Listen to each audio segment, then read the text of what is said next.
In this video, I'll explain 5 common mistakes beginners make with Microsoft Fabric and how avoiding them can save you months of confusion. Mistake number 1. Treating Fabric as a Power BI upgrade. This is the most common mistake. Many Power BI users think Fabric is simply Power BI with extra features. But it's not. Microsoft Fabric is an end-to-end data platform. Power BI is only one part of the ecosystem. When you approach Fabric with a Power BI-only mindset, you start ignoring important things like data storage, data management, lakehouse concepts, and OneLake. You also miss how workloads connect from start to finish. The key takeaway here is simple. Fabric rewards platform thinking, not tool thinking. Mistake number 2. Using features without understanding architecture. Fabric looks simple on the surface, and that could be dangerous.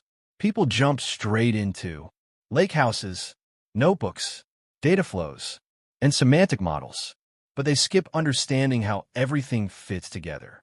Fabric has a very clear architecture. OneLake is the foundation.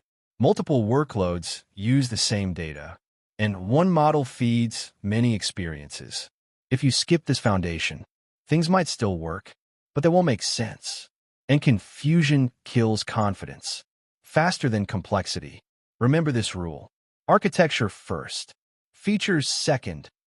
Mistake number 3. Ignoring cost and capacity implications. Microsoft Fabric hides a lot of technical complexity. That's good, but it can also be risky. Many beginners build freely without tracking usage, don't understand shared capacity, and ignore optimization. Everything feels fine at first, but when usage grows, cost issues suddenly appear. Fabric is powerful, and power always comes with responsibility. Understanding capacity, usage patterns, and cost behavior early helps you avoid painful surprises later. Mistake number 4. Trying to master Fabric all at once.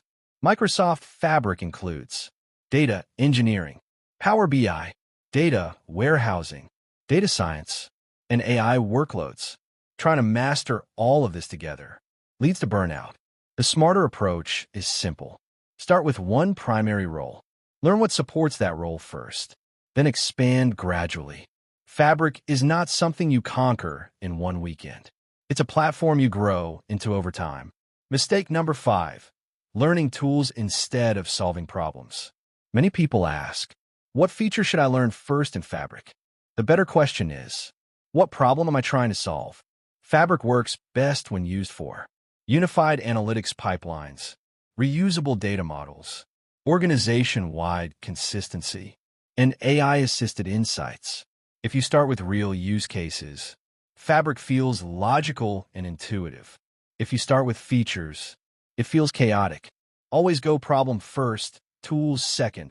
Microsoft Fabric is one of the biggest shifts in the analytics ecosystem. It's not hard because it's complicated.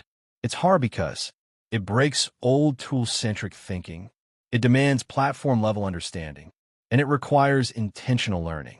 If you avoid these 5 mistakes, Microsoft Fabric becomes clear, structured, and powerful, not intimidating. If this video helped you, don't forget to like and subscribe for more Microsoft Fabric and Power BI content. Thanks for watching, and I'll see you in the next one.